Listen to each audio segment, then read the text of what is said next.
Last season, I took newly promoted Werder Bremen to the top flight of German football, and despite being tipped for immediate relegation, I think I did quite well.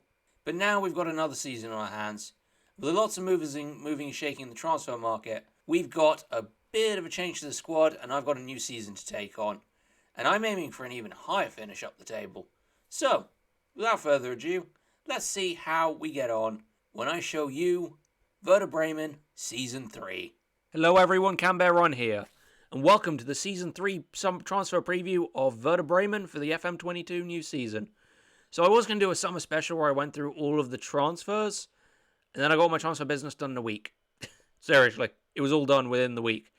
So I'm going to have to show you it because a lot of things have happened. A lot of my plans have gone straight out the fucking window. So, transfer history. I was going to build a team around Luke Eichhorst. I sold him to Armini Bielefeld because he wanted to leave. I flogged off Nicholas Shipnowski, who didn't want to be here. I made a really good profit on him as well. Signed him for 200k, sold him for 900k. Then, first, this happened. Marco Friedel was subject to a big bid from Leicester City. He was also subject to his release clause being paid by Juventus. Now I had to fight to make sure we got the bigger amount of money. I had to sit down with Friedel and tell him, Friedel, you ain't going to be getting any playtime if you play at Juventus. You'll be on the bench while they still rely on bloody whoever they've got in. Because that's what they do. And it worked. He said, yep, Juventus doesn't look appealing. I'm going to go to Leicester or guaranteed to play. And to be fair to him, he's starting left back for the beginning of the Premier League season. So, fair play to him. I'm really sad to lose him. He was going to be my top guy for this season alongside Agu, because that was what I prided myself in, having really good fullbacks. But we got a good price for him. Obviously, the fans are furious, but what the fuck can I do? I'm not going to tell him, no, you can't leave, because we got plans. This is one of the big PL clubs. Would have maybe liked to get a little bit more for him, but I didn't want to push the boat out. I mean, I could have maybe got 12 million for him, but I didn't want to put anybody off and piss him off. I just decided it is what it is. As for the rest of the outs, we've also Benjamin Goll is left for free, Nicholas Best is left for free, Yannick Engelhardt is out for free, and of course we've flogged off Bittencourt to CSKA Moscow. I might still loan out Charlie Owens because I don't think I've got a place for him. So our first going in is Arnie Meyer from Hertha Berlin. So he's a 3.5 star going in a 4 star. He plays the DM role. He's in midfield. He's more of a deep line playmaker defensively. He's got really good composure. And he's got some good passing and first touch. He's sort of like across the board, kind of average, but at least he's got some good into the yellow, going into green stats. His average season in the Pokal last season was 8.4. Didn't really play a lot in the league, but that's about to change. Yeah, he's made 6 appearances for Hertha Berlin from 2013 to 2023. And now he's starting for us. So hopefully he'll get some good time in. I will make use of him. He's only 24. He's got plenty of room to grow. Then we brought in Alex Santelas to replace Friedel. We signed him from Napoli for about 3 million. He is primarily going to be used as a complete wing-back on support, possibly going into attack. Pretty average, but again, there's room to improve. He can be quite fast. Got some decent pace on him. Didn't really play for a lot for Napoli. That's kind of what I sort of realised I'm doing. I'm picking up the players that don't play a lot for their clubs and just turning them into stars here at SV Werder. I have no problem doing that. 3 star going on 4 star. He can always still improve. Getting the first team football in Werder Bremen will be good for him. You know, he's got that regular starter gauge. Then we get to the guy who is hopefully going to carry our season. And the guy that I basically pissed away the transfer budget on. So, this is Hakon Evgen. Signed from AZ Alkmaar for 9.25 million, rising to 11 million. His stats are across the board quite elevated. He has the opportunity to improve. I will think we will see some of these stats going into green.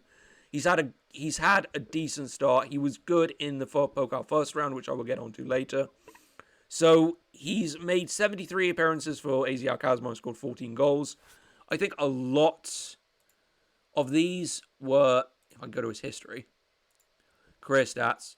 Yep, Air Device, 34 appearances, 3 goals, 11 assists, 3 player of the match. And then the season before that was 10 and 27.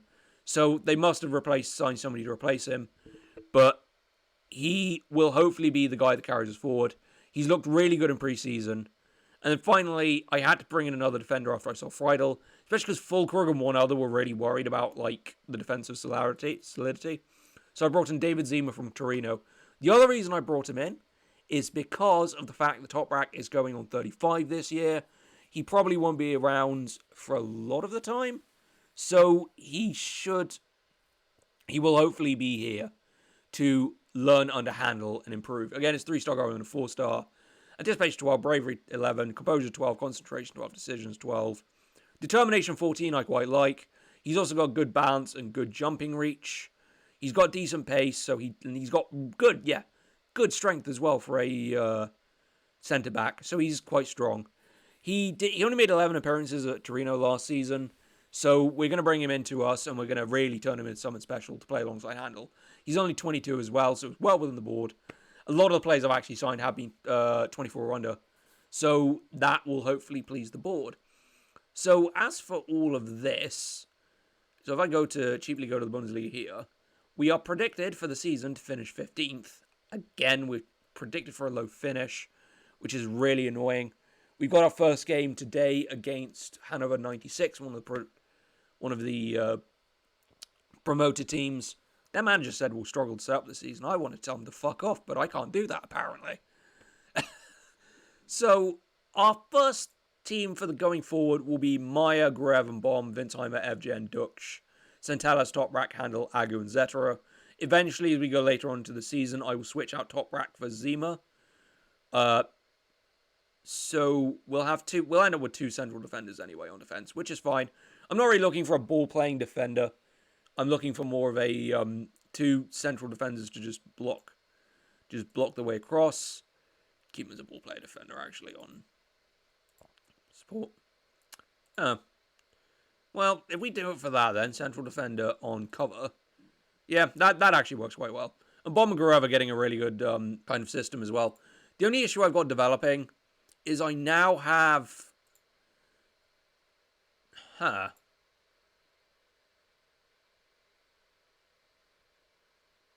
One of the 2 central midfielders at diamond midfield. Well, this is... I'll tell you what, if I put him as central midfielder on support, yeah, that'd be fine.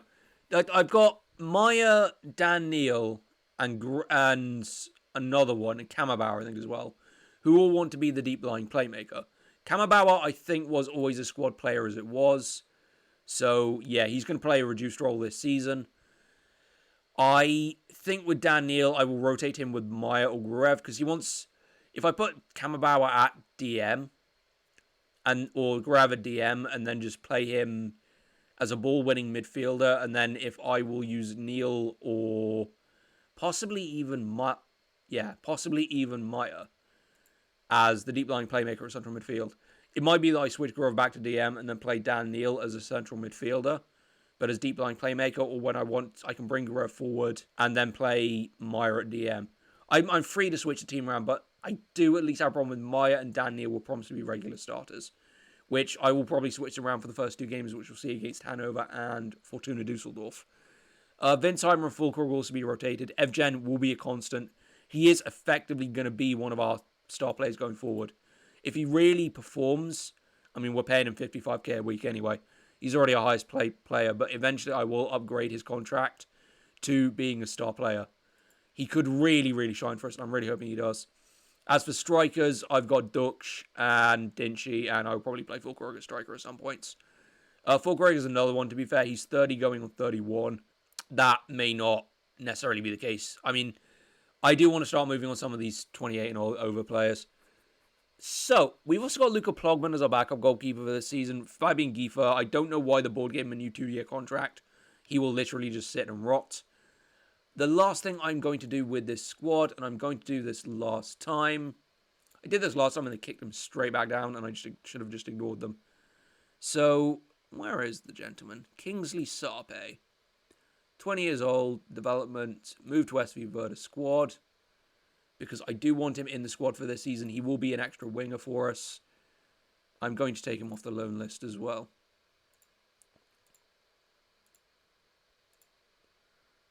So, Kingsley Sarpe will also be with us. He will be in the sub. I'm actually going to put him on the subs bench for the first game in place of...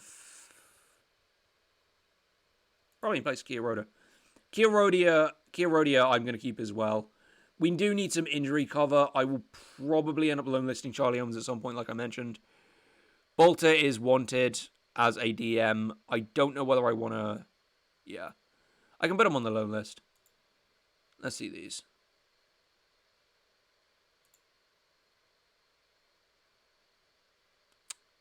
I want to keep him at the moment in case somebody gets injured. So, yeah. That's nice. Oh, so both. That's whatever. So the longer that Daniel probably will get game time, he doesn't need to worry about that. Toprak will start the first game, then probably I'll switch out Zima and... So the 3 changes I mentioned, which would be Neil, Mayer, and Toprak. Yeah, Neil for Mayer. Fulkrug for Vinsheimer and Zima for Toprak will come in for the next game. I do want Toprak and Handel to play a really good game together. So, in terms of the run, I need to show you guys this as well, because this really annoyed me. So, our fixtures are Hanover, Dusseldorf, Bayern, which this time will not be on camera. I'm not going to just watch foregone conclusion. Mainz, Berlin, Köln, Schalke, fairly okay. And then we just hit a hell run, where the last 6 games of the season, for both rounds, by the way, because this repeats. It just repeats automatically because there's no World Cup, so it's not messing everything up. Wolfsburg, Stuttgart, Bayer Leverkusen, Dortmund, Leipzig, Mönchengladbach. So I need to win basically need to win all the other games, otherwise I'm completely knackered. You will join me in the tactical room for the Hanover 96 game, and then we'll just continue on with Hanover 96 and Dusseldorf, and then episode 2 will be like Köln and Schalke probably. And then we'll skip over October, and we'll just continue into the podcast second round. I want to get, for the league, I want to get into at least the same place as usual. I don't want to try and finish lower. I can take 10th, but I'm not taking 11th or 12th or anything. I want to finish 9th or higher. I'd like to get into 6th and get into Europe, but that's foregone conclusion. I still don't believe I thought I could sign Donny van de Beek. Anyway, if you've enjoyed this video, feel free to leave a like. If you are excited about Season 3 and you want to see it, do feel free to subscribe. I'll leave the playlist for Season 1 and Season 2 in the description. You can see how I got on in my first season in the Bundesliga and how I did for getting to the Bundesliga in the first place. Brief note, I do want to get a good showing in the Pokal, but I'm not planning on reaching the final again. So, you'll join me in a week or so for the first game of the season. Possibly in a few days. Depends what mood I'm feeling in. Like if you enjoyed the video, want to see more, you want to get started for the new season, feel free to subscribe. And I'll see you guys in a couple of days. Thank you for watching. Canberra out.